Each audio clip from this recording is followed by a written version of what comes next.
Assalamualaikum warahmatullahi wabarakatuh. Perkenalkan, nama saya Muhammad Zaki dengan nomor NIM 21005 12030 akan mempresentasikan hasil penelitian saya yang berjudul Penerapan Promosi Berbasis CSR pada Petismen Padang.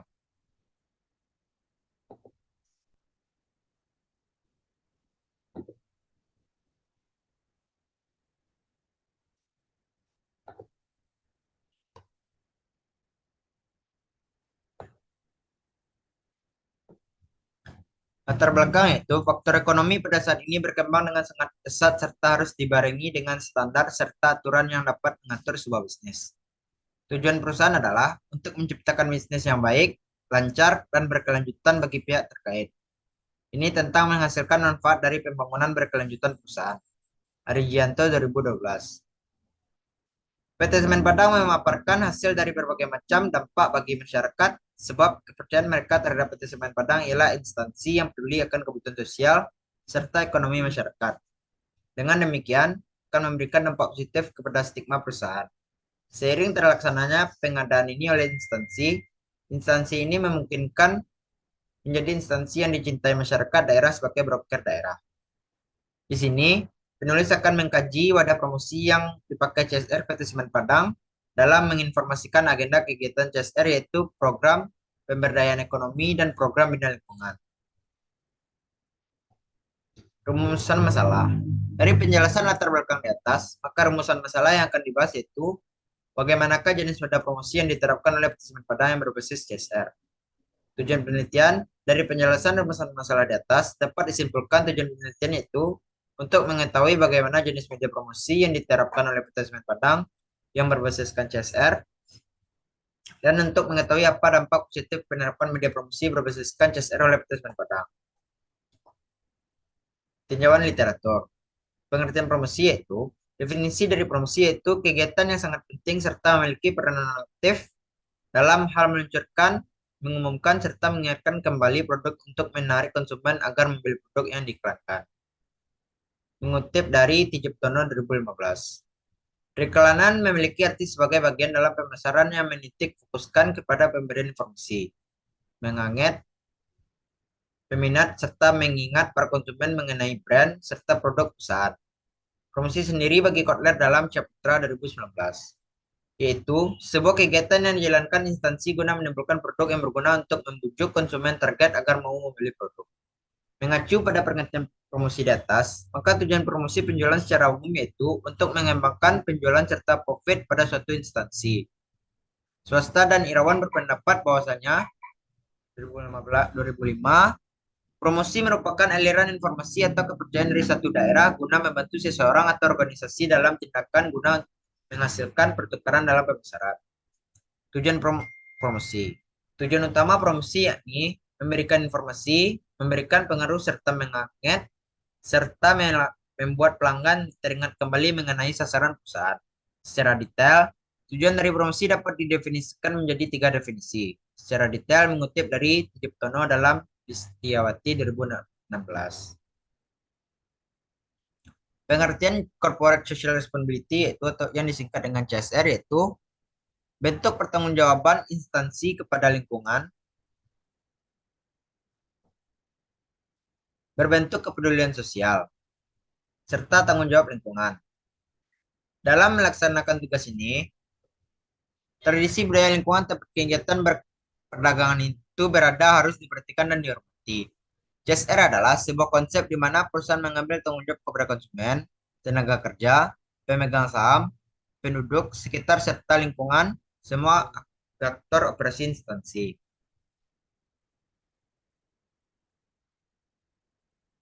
Pandangan perusahaan terhadap Corporate Social Responsibility yaitu yang disingkat CSR yaitu Soeharto 2008 beranggapan bahwasanya orientasi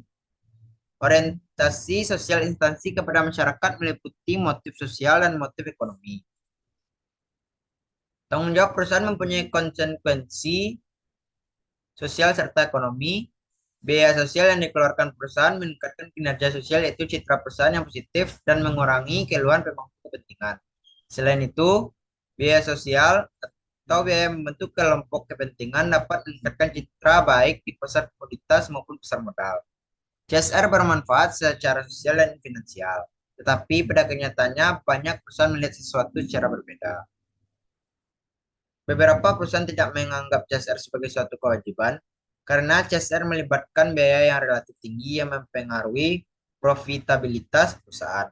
Beberapa kelompok pemangku kepentingan lainnya melihat CSR sebagai investasi jangka panjang yang memiliki keunggulan meningkatkan citra dan legitimasi untuk digunakan sebagai strategi pemasaran suatu perusahaan. Metode penelitian. Dalam penelitian ini, desain yang digunakan yaitu metode penelitian kuantitatif yang menggunakan media online seperti kuesioner. Penelitian kuantitatif adalah penelitian yang menggunakan pengukuran, perhitungan, rumus, dan kepastian data numerik dalam perencanaan. Proses, membangun hipotesis, teknik, analisis data, dan menarik kesimpulan. Yusianto dalam Marinuaruwu 2023. Penelitian kuantitatif dari awal dilakukan secara sistematis dan tersusun. Data berupa angka-angka pasti, pengambilan data dengan instrumen, dan menekankan pada analisis data secara statistik. Populasi dan sampel. Populasi adalah wilayah generalisasi yang terdiri dari objek atau subjek yang mempunyai kualitas dan karakteristik tertentu yang ditetapkan oleh peneliti, Aryaka dan Darmana dalam Marinuaruwu 2023. Jadi dari materi ini dapat disebutkan bahwa populasinya yaitu masyarakat bertempat tinggal di sekitaran PT Semen Padang. Sampel, maka sampelnya ialah bagian dari jumlah dan karakteristik yang dimiliki oleh populasi tersebut. Gareka dan Darmana dalam Marinuaruwu 2023. Syarat penentuan sampel adalah akurasi dan presisi. Akurasi artinya sampel semakin akurat apabila semakin sedikit terjadi kekeliruan. Presisi mengacu pada personal sedekat mana estimasi dengan karakteristik populasi. Sinaga dalam Marinuaruwu 2023. Jadi, sampel dari hasil kuesioner yang mengenai penerapan media promosi berbasis CSR pada PT Semen Padang yaitu sebanyak 5 orang yang merupakan masyarakat yang memiliki tempat tinggal di sekitaran PT Semen Padang. Teknik pengambilan sampel. Teknik yang digunakan yaitu non-probability sampling menggunakan jenis teknik purposive sampling. Menurut Julianto dalam Santosa 2019, purposive sampling adalah pengambilan suatu sampel secara tidak acak yang didasari oleh karakteristik populasi dalam jumlah yang telah ditentukan. Sumber data dari penelitian ini merupakan hasil dari kuesioner permohonan kepada responden yang memiliki topik yang sesuai dengan penelitian ini. Kuesioner dikirim melalui sosial media seperti WhatsApp.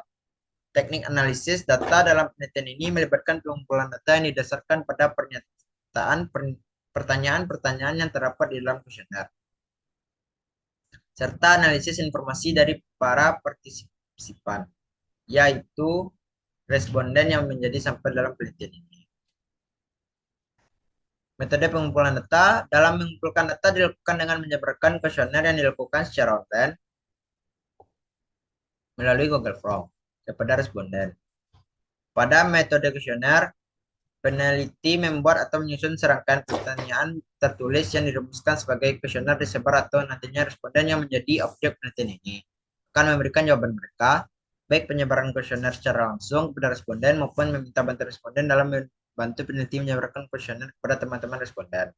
Sesuai dengan kriteria sampel yang ditetapkan dalam penelitian ini, digunakan untuk mengumpulkan data dengan menggunakan skala Likert dengan bentuk checklist, di mana setiap pertanyaan mempunyai 5 opsi yaitu sangat setuju dengan bobot 5, setuju dengan bobot 4, cukup setuju dengan bobot 3, tidak setuju dengan bobot 2, dan sangat tidak setuju dengan bobot 1. Operasionalisasi dan pengukuran tabel. Variabel yaitu media promosi X. Media promosi adalah alat yang cocok untuk mempromosikan produk, ide, dan layanan suatu bisnis ke pelanggannya. Definisi variabel. Indikator 1 yaitu memperkenalkan perusahaan kepada pelanggan, 2 membantu kebutuhan masyarakat, skala, dan referensi media promosi yang efektif untuk pemasaran bisnis Yudi Satria 2023. Gambaran umum perusahaan. Secara singkat perusahaan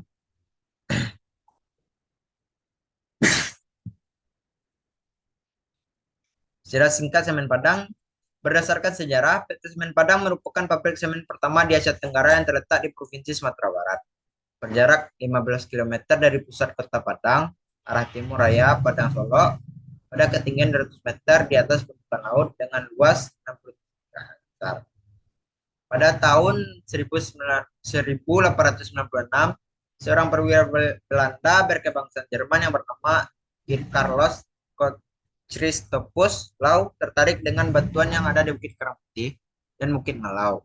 Batuan itu dikirim ke Belanda dan hasil penelitian menunjukkan bahwa batuan tersebut dapat dijadikan bahan baku semen. Semen Padang memiliki pabrik Indarung 3A, akhirnya berhenti nama pabrik Indarung 3. Sedangkan pabrik Indarung 3B dan 3C yang menggunakan satu kiln yang sama diberi nama pabrik Indarung 4. Hasil kuesioner. Responden berdasarkan jenis kelamin. Berdasarkan tabel di bawah ini, dapat dijelaskan bahwa mayoritas responden adalah berjenis kelamin perempuan berjumlah 2 orang atau sebesar 28,6%, dan sisanya adalah laki-laki sebanyak 5 orang atau 71,4%.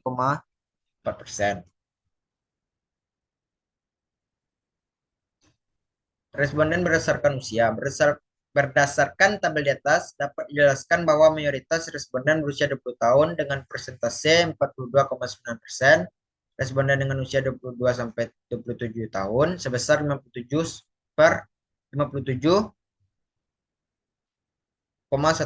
dan sisanya berusia di atas 30 sampai 35 tahun.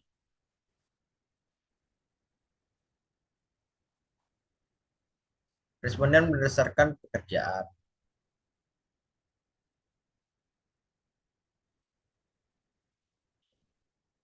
Hasil kuesioner. Pertanyaan diberi nilai dengan ketentuan sebagai berikut. Pertanyaan yaitu, apakah saudara dan saudari setuju PT Semen Padang melakukan promosi berbasis CSR? Dan apakah saudara dan saudari merasa terbantu dengan adanya program CSR pada PT Semen Padang?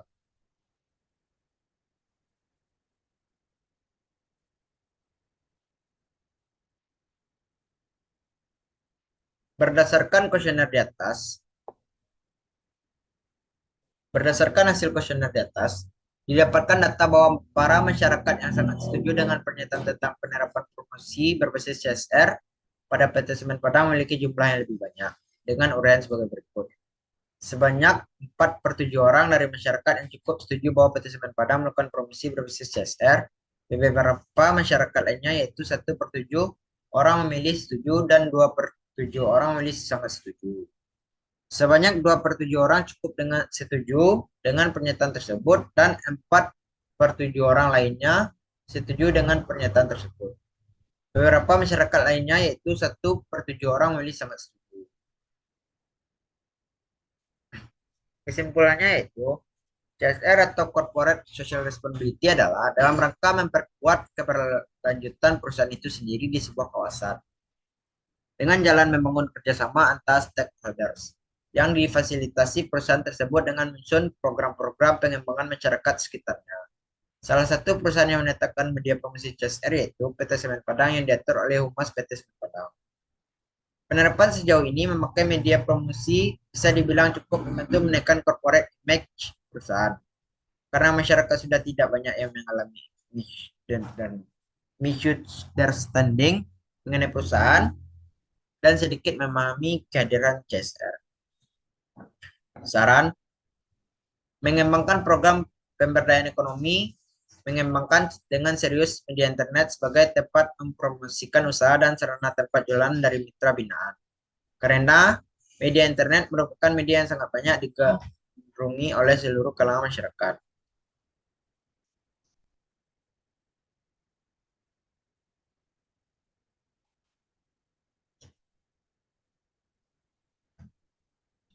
Baiklah, hanya itu yang dapat saya sampaikan.